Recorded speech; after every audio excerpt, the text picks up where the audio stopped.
এবার দেখে নিচ্ছি সিকন এক ঝলকে। ভারত বাংলাদেশ সীমান্তে এক বাংলাদেশি পাচারকারীর মৃত্যুর ঘটনা ঘটে মাথাভাঙার নলঙ্গি বাড়িতে। মৃত ব্যক্তির নাম মোহাম্মদ আলী হোসেন।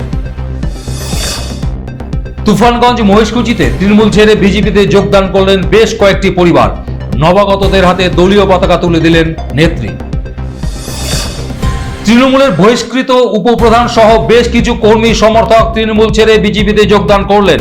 সিদাই বিধানসভা কেন্দ্রে হয় এই যোগদান কর্মসূচি। কোচবিহার শহরের 13 নম্বর ওয়ার্ডে ভোট প্রচার করলেন কোচবিহার দক্ষিণ বিধানসভা কেন্দ্রের তৃণমূল কংগ্রেস প্রার্থী অভিজিৎ দেব ভৌমিক। ভোট আবহে কোচবিহার জেলা জুড়ে চলছে নাকা চেকিং। দেউচারে বলরামপুর রোডে চলছে তল্লাশি। অসমের ভোট নিয়ে তৎপরতা তুঙ্গে। বৃহস্পতিবার রয়েছে ওই রাজ্যে ভোট। রাজ্য সীমান্তবর্তী এলাকাগুলিতে রয়েছে কড়া নজরদারি।